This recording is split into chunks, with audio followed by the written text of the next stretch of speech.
Well, welcome, Jeff Shore here, and I'm very, very privileged to have with me Rob Hutton. He's the regional president for the Central United States for Lennar Homes, and one of the really, really great thinkers in our industry. But in particular, this is a guy who gets it when it comes to sales and sales management. And so I thought I would bring him on and just pick his brain for a little bit. We could do that for days. There's plenty of picking to do, but we'll just try and keep it to a few minutes. Rob, welcome. Glad to have you here. Thank you, Jeff. I'm really, really excited to be with you. Thank you so much. So let's just dive right in. I want to talk about how you manage managers and about what you look for sales managers. That's kind of, we're going to look at what gets you excited about sales managers. But before we do that, I want to ask you just about the market in general. How do you gauge the market? What do you look at to see what's going on, both with the numbers inside the industry and beyond the industry, the broader economic indicators that are out there? What do you look at a regular basis to say, here are the key statistics that I track in order to see where the market is and where the market's going? At the macro level, I'm looking, of course, at the twin engines of the home building business, always have been, always will be the twin locomotives, and that's A, interest rates, and B, job growth. And so, yes, job growth is a micro thing, but as to the macro trend on interest rates, very important, because that sure has a huge impact on people's buying power. And today, one of the reasons why so many people are able to buy the home of their dreams that heretofore has been untenable, just beyond reach, is because rates have continued to fall. And when you can lock up money, Jeff, 30-year money, when you can rent 30-year money at 3.75%, anything below 4% is amazing. Anyway, interest rates and job growth, those are the twin locomotives. And at the macro level, that and an economy that seems to be gaining traction. It is skinny today because of all kinds of structural problems that we have with our economy. Too much debt, 15 trillion in debt, has to be dealt with. That's a different discussion. I'm looking at interest rate trends. I'm looking at GDP and where we're going, and really consumer confidence and auto sales. Those are the ones that I look at to directly answer your question.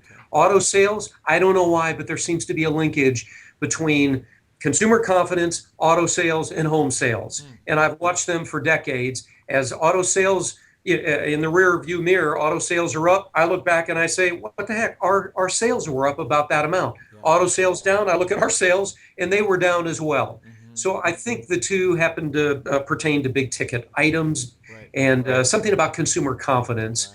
So anyhow, that's at the macro level. Yeah. Okay. Let's talk about sales managers a little bit. You've had the opportunity to manage sales managers for many years. You've got a good, very strong cadre of managers right now. When you look at what really excites you about managers, what are some of the key attributes that you look at and you go, that, she knows what she's doing over here, and he's got to figure it out over there? What do you look for as the key attributes of a great sales leader? Okay, well, that's pretty easy. And in fact, there were four that I would just say off the top of my head are quintessential. Number one, this is simple. You know this to be true. It's all about passion. And you might use the acronym IPS. It's passion stupid. If you don't have, as a sales manager, as a sales leader, if you do not have passion for this industry, if you don't believe that this is the greatest job on the planet, if you don't believe that this is a cool product and one of the neatest things to be a part of, then you really just don't have any business being in the industry. You'll find something that you can be passionate about that way.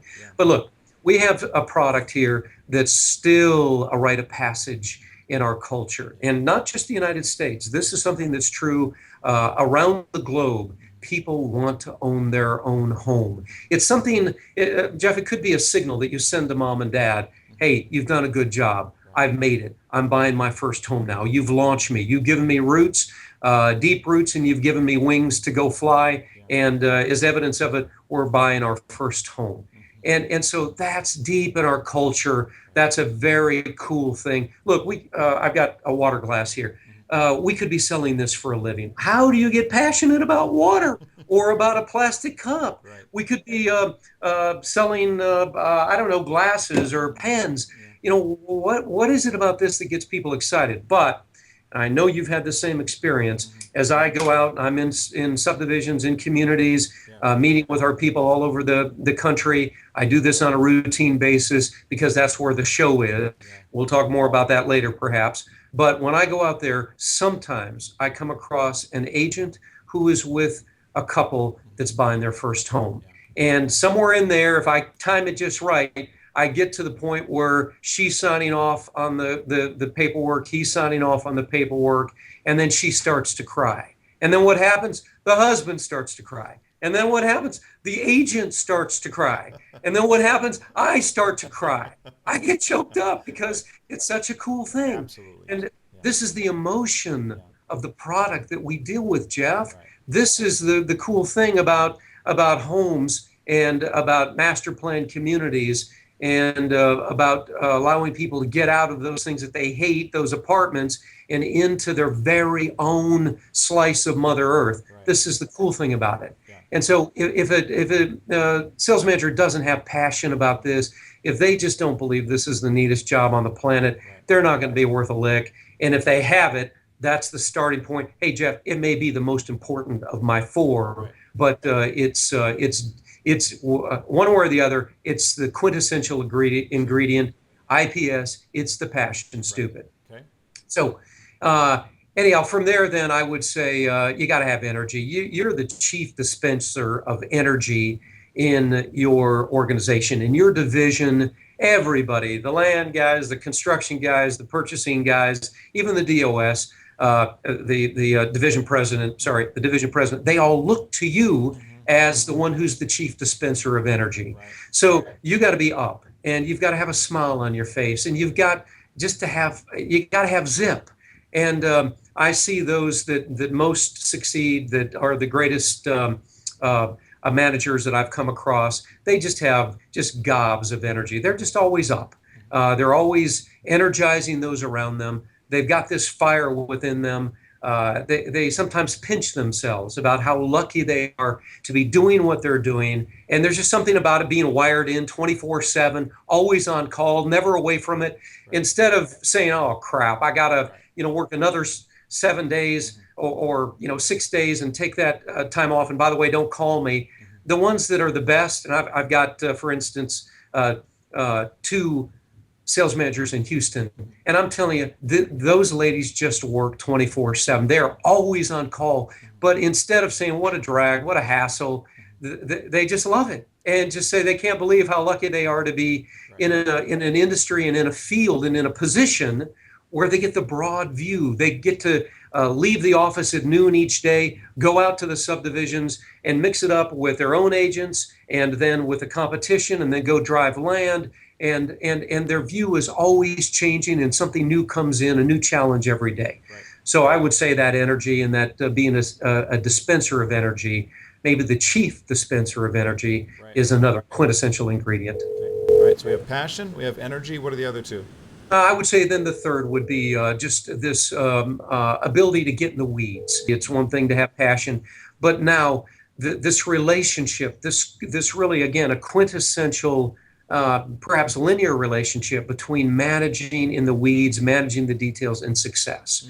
A lot of sales managers I come across think, hey, I'm a high energy guy or lady. I'm up and I'm passionate about the industry. And so what's the problem? The problem is you're not in the weeds. The problem is you're not driving your communities. You're not checking out the entry monumentation and the signage to get to that entry monumentation to make sure it's perfect and people can easily find us.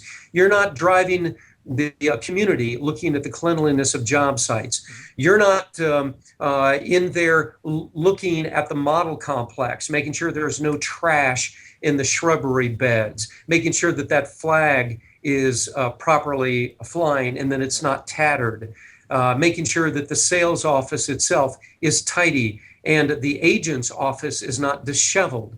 You're not walking the models to make sure that there's no burned out light bulbs, there's no bugs in the tubs, there's no settling cracks, no nail pops around the drywall, the ceilings. You're not checking those details.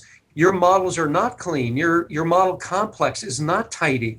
Your sales offices are a wreck, Hmm. and you're wondering why you're not succeeding. Right. Listen, Jeff, people don't say, I'm not going to buy in your community because your job sites were not clean or you had too many bugs in your tubs in the model. What they say is, I want to think about this some more. Hmm. And all of these things have a cumulative effect. Little things here. Uh, Job sites, maybe the house was just rocked, but there's drywall and texture and stuff all over the place. It's just not tidy. It looks like a trial run for the Right. Battle of Armageddon. Yeah. Yeah. Then they come into the sales office and they see that as a doorknob as they walk into the sales office that's not properly fit. It's loose. Maybe floor mats Hmm. or front door mats that are dirty, Right. and then a sales office that's disheveled. Hmm. And then they go in and they see these things. They don't specify all those things. Hmm. They just say, I want to keep looking. Right. And so all of them, I'm a firm believer, have a cumulative impact in the psyche of the prospective buyer. Yeah. And they go somewhere where all those things are right and tight. Right. So details, details, details. Okay. In the weeds, deeply in the weeds. That's important stuff. Right. And not just on the sales side, but also they have to be very thorough, very thoughtful on the land side. Hmm. Because great sales managers, to me, understand the sales process very comprehensively and all of that. But then they're also really thoughtful, very analytical on analyzing new land deals. Right. And their voice is so important. Why? Because soon the land guy and the division president is going to hand off to them Hmm. that community, Right. and they're going to say, by the way, we represented to the chairman of the board or to the president of the company Hmm. or to the regional president Right. that we would make 4 sales a month. Hmm. And so all of a sudden they're hip deep in it. Right. And if they were not in the process, if they were not very involved Hmm. in each step of the analysis, resale, new home competition, days on the market, drive times to major employers, proximity to grocery, the caliber of the schools. If they were not deeply involved in that, they get handed something that could never do 4 sales a month. It was never possible, but they're handed that task, and then they're going to look stupid really fast. Right. So I would say that's number 3. You've got to be in the weeds. You've got to manage details. Okay. And then real quickly, because we're almost out of time, number 4. Number 4 would have to do with this inclination to coach. Hmm. I think gifted sales managers are just frustrated coaches. They should have been in the NBA or the NFL or Right. doing something as a high school coach. They love it. They're natural teachers. They're just really gifted at communicating, and really they see themselves as someone who can coach up people because perhaps they got someone who lifted them up years before. And there's something about that that still kind of resonates in them. They got help. They were pulled up by a mentor or a coach, and they feel obligated to pay it back. Right. So they're naturally inclined to coach up. They enjoy it. They're always teaching, always drilling on the fundamentals, always educating in sales meetings and doing role playing in those meetings and role playing out in the communities. But they're just natural, gifted teachers. You have passion, energy, the ability to get in the weeds, and the ability to coach passionately as well. Rob Hutton, I can't thank you enough. I would just give you a little advice. I'd go work on that passion thing yourself there, Rob. It's a little light on that passion. Hey, Rob. I appreciate that. I'm going to go work on it right now. Okay, absolutely. Thank you so much for your time. A great blessing to all. We really, really appreciate it. Take care. Thank you so much. All right, thanks. Godspeed.